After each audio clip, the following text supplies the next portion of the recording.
feel like I should apologise for being an academic. Mark Gilman's gone now, so I won't talk much about numbers, but I will a little bit. But just want to commend Tony and Anne-Marie on what's been a really fantastic conference, and to thank all the other contributors. I'm, struggling to hang on to my emotions at times. It's really wonderful to hear your stories. My name's Wendy. I am a person grateful to be in long-term recovery, which for me means that I haven't had a drink or another drug for more than 12 years. But it's not about... Thank you. That applause is for all you lot. I'm not talking about my story today. I'm talking about my professional work. So I'm an academic in religious studies, as Tony said, at the University of Chester. And it might be a bit strange to be hearing from someone in my discipline. At the general kind of addiction academic conferences, we tend to hear from criminologists and social scientists and clinicians. And probably the first job that I need to do is explain why religious studies has something to offer, both in the effort to understand recovery and to support it in practical ways. Academic religious studies has some things in common with the RE that you might have done at school, but it's far more questioning in its approach. It takes nothing for granted. It doesn't assume that the claims made by religion or spirituality are either true or false. It questions all of those terms and categories that we use when we talk about it. It's agnostic in its approach. It's not actually interested in questions about whether there actually is a God. It is very interested in how people who do or don't believe express those beliefs in their lives. It's interested in how they organise their communities, how they communicate their traditions across generations, how they are presented by their friends and their critics, how they tell their stories. As such, it offers a very good way of gaining a deeper understanding of one of the classic recovery pathways, namely 12-step mutual aid. It's also a good way of exploring the many explicitly faith-based approaches, which I know many of you here are familiar with. It's also useful for studying the types of recovery modality that present themselves as scientific in contradistinction to the 12 steps, such as smart or rational recovery. Liam's doing my clicking, thank you. So my own research over the last 5 years has focused on the concept of higher power used in 12-step.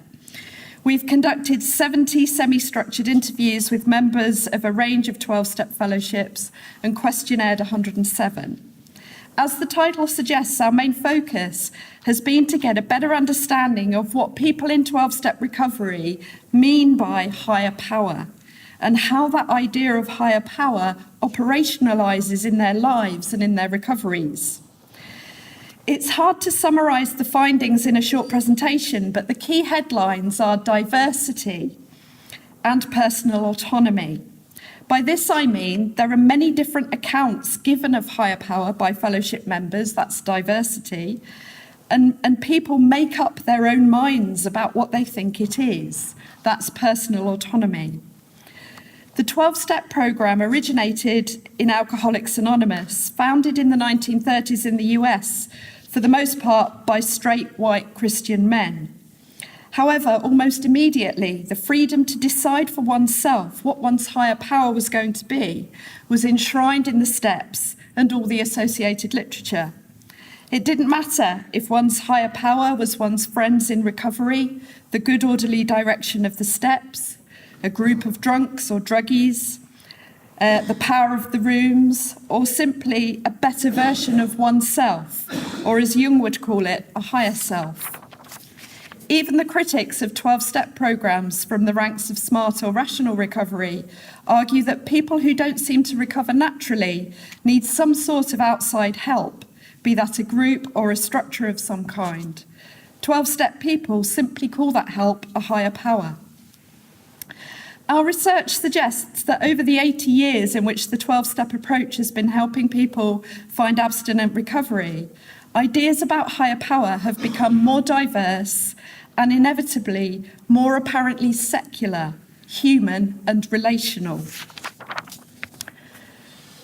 John Kelly, who is known to some people here, he's a professor of addiction medicine at Harvard University.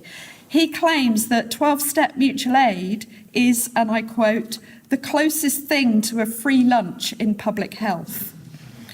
Fellowships are free. They cost neither individuals nor the taxpayer a single penny.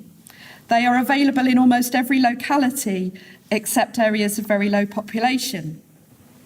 Research tells us that whilst other methods might be just as effective in the short term, those accessing mutual aid groups have a better chance at staying abstinent in the long term. That doesn't mean they work for everyone, just that the odds are slightly better. Because of their traditions and because they're not selling a recovery product, fellowships do not actively recruit. Through their public information structures, they're happy to present what they do if they're asked to do so, but they consider any kind of promotion or sales pitch to be counterproductive to the recovery process. Fellowships do not affiliate to other organisations. They're also subject to an immense amount of misunderstanding and even prejudice. The fellowships do not engage actively in public dialogue, so they don't defend themselves against those who present misinformation. As a result, an awful lot of misinformation circulates.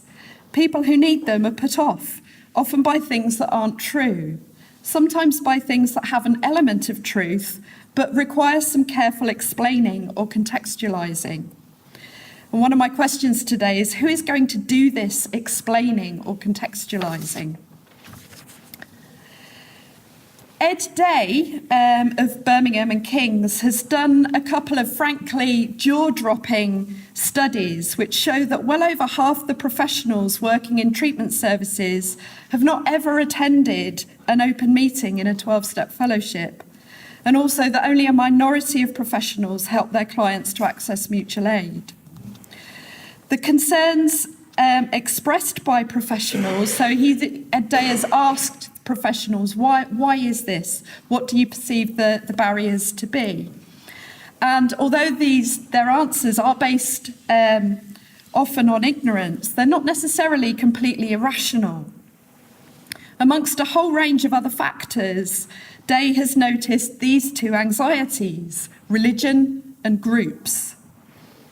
As it happens, the fellowships describe themselves as not religious, or rather as spiritual but not religious. And the research undertaken into higher power diversity in my project bears out the claim that they are not organisations in which theistic truth claims are simply accepted by all, or even by most members.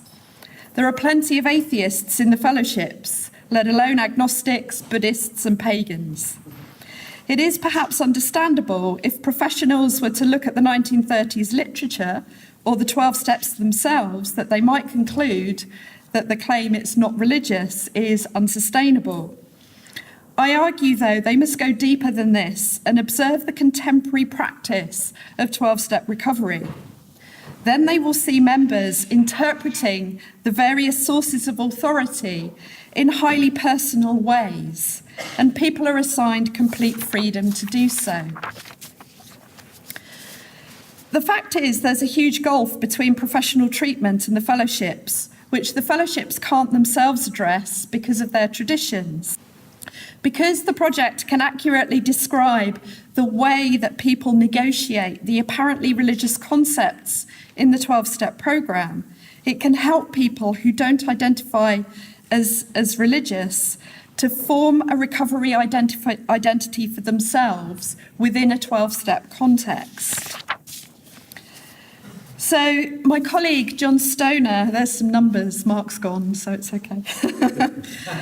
My colleague, John Stoner, developed a course which he delivered with Tim Roberts. The North Wales Recovery Project, you probably can't see those, I don't know. The North Wales Recovery Project is a 13-week course which was offered in 13 locations And it included, importantly, accompanied attendance at 12-step and SMART meetings for group members who wished for it. Most did. 227 people attended the courses, about 90 of those regularly. One striking feature was the difficulty that John and Tim had in getting substance misuse workers to refer their clients to the course. And far fewer who would have qualified for it and perhaps benefited from it were offered access to it by professional services. And in this respect, John and Tim's experience reflects that reported by Ed Day. However, they recruited enough to make it viable in most localities. The local fellowship meetings were primed and aware that they might be welcoming newcomers via this route. But North Wales Recovery Group members were treated just like any other newcomer. The fellowships just did their thing, and the accompanying facilitators, who already had a relationship with those group members, did any translating and explaining as necessary. You know, phrases like sponsor, the rooms, a day at a time, keep it in the day, might become very familiar to people who have heard them many, many times, but on first encounter, this is, gibberish. How do you make sense of that? It needs some unpacking and some explaining. So the group facilitators recommended that people went to meetings, but then left it up to the people themselves whether they went. They recommended that they got a sponsor if they wanted to try the fellowship approach. It's important to note that not all who attended the course were interested in 12-step or SMART, but saw the course as a valuable in a standalone sense. So although linkage was assertive, it didn't involve compulsion, as we'll see in a minute from the qualitative data. So as we look at what 4 participants said about the course, I'm just going to highlight a couple of things which might jog your memory about what Ed Day said some of the barriers were. So the first one, Daryl. So in Daryl's kind of account, he says that he wanted to learn about the 12 steps, so he found that informative and insightful, but importantly, it gave him the confidence to become part of a group again. So it was a kind of step up, a kind of an accompanied step up into that group environment that was important for quite a few of the participants in this course. Ian was the next. He appreciated the course because it addressed preconceptions. He'd received some, misinformation from professional treatment services about what goes on in fellowships. And he was grateful that the course kind of set the record straight before he went in and experienced it. He also liked the fact that it didn't only concentrate on the 12 steps, it talked about other ways, other approaches to recovery, and it presented things in an uncomplicated way. I mean, the originators of the 12-step programme were writing in the 1930s. It's not surprising that their language is difficult for the modern reader. Stuart said that is another one who really appreciated the kind of help in accessing the group setting. And he notes how coming out of isolation was such an important part of his recovery. And finally, Dee.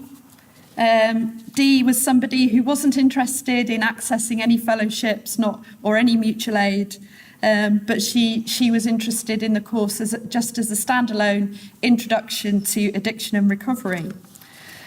And she was grateful for that and got a lot of benefit from it.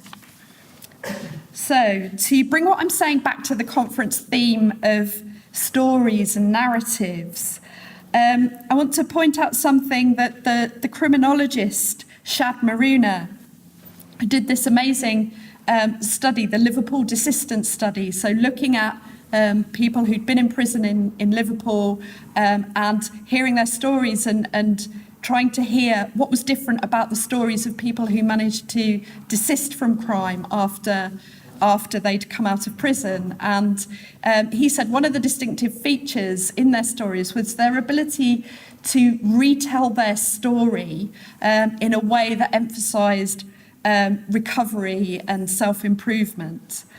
And he called that rebiographing. And he noted in his book called Making Good that this is actually something that goes on in mutual aid. So that involves individuals telling their stories. The fellowships can be described, I think, as communities of wounded healer storytellers. Storytelling requires community. Why are the greatest stories ever told great? Because they're owned by communities, from the Bible to the Bhagavad Gita to Harry Potter. It's not just the story, but the sharing and collective ownership of story that makes it powerful. There's an archetypal story in the fellowships, a kind of meta-narrative of healing. Fellowship people call it what happened, what it was like, and what it is like now. This conference has shown clearly how important that is.